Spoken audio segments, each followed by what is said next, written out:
Баршаңызға қайырлы күн достар. Бүгін сіздермен бірге өте керемет болып шығатын құлпынайдан варенье жасайтын боламыз. Бұл рецепт сіздерге пайдалы болары анық, сондықтан видеоны өткізбей соңына дейін қараңыздар. Және де арнаға тіркелмеген болсаңыз, міндетті түрде тіркеліп, пікір қалдырып, лайк басуды ұмытпаңыздар. Дәл осы рецепт бойынша жасап көріңіздер, қарасаңыздар өз формасын ұстаған, езілмей әдемі болып біздің құлпынайлы вареньеміз шықты. Ол үшін бізге алдын ала жуып тазаланған, яғни құлпынай қажет болады. Осы құлпынайдың үстіне құмшекерді салып алатын боламыз.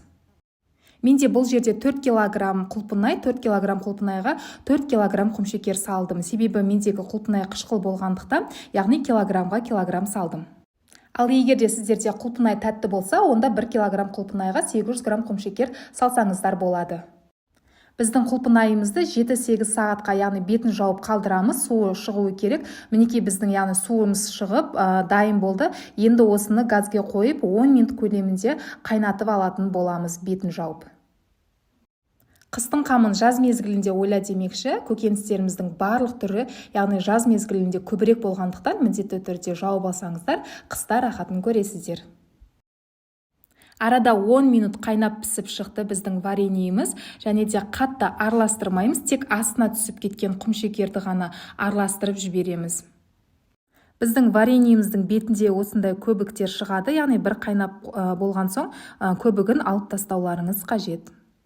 Бір рет қайнатып алған соң бетін жауып суытып аламыз, толықтай суы керек. Мінекей менде толықтай суып тұр, кішкене қоюланыпты, көріп тұрғандарыңыздай, енді тағы да қайнатуға қоятын боламын. Екінші қайнауы да 10 минут қозғамай, яғни қайнатып алатын боламыз.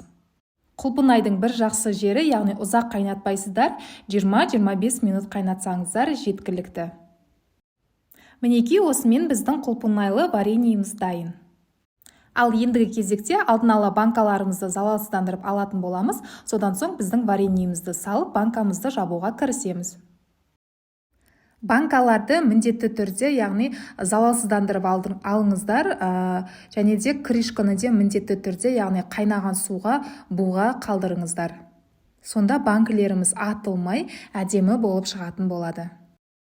Осылай қақпағын жауып, бұрап алатын боламыз.